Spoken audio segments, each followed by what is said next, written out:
বাড়িতে বানানো দই দেখুন টক মিষ্টি। রাত্রিতে যখন দইটা বসাচ্ছিলাম তো ছেলে তখনই বায়না করছিল, মা একটু দই বড়া করে দেবে। ভাবলাম দই বড়া তো কলাই দিয়ে হয়, কলাইয়ের ডাল দিয়ে, বেসন দিয়ে কি হয়, একবার চেষ্টা করে দেখা যাক। নিয়ে নিয়েছি বেসন, ওতে নুন দেবো, কালো জিরে, একটু খাবার সোডা দিয়ে ভালো করে ফেটিয়ে নিয়েছি। খুব ভালো করে ফেটাতে হবে। এরপর গরম তেলে এগুলো ছোট ছোট বলের মতো দিয়ে দেবো, মানে বড়ার মতো দিয়ে ভালো করে উল্টে পাল্টে নেড়ে নেব।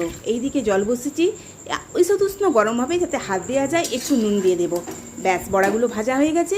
দিয়ে দিলাম গরম জলে ওই যেই দইটা পেতেছিলাম, ওই দইটা একটা কাপে নিয়ে নিচ্ছি পরিমাণ মতো। এবার বেশ ভালো করে ফেটিয়ে নিলাম।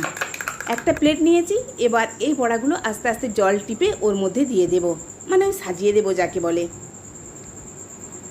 ওপর থেকে দই ঢেলে দিচ্ছি। যেহেতু দইটা একটু মিষ্টি দেওয়া ছিল, তাহলে মিষ্টির দরকার নাই। একটু রোস্টেড জিরে দিয়ে দিলাম, লঙ্কা আর একটু ঝুরি ভাজা দিয়ে দেবো। আমার কাছে অবশ্য কোনো চাটনিই নেই।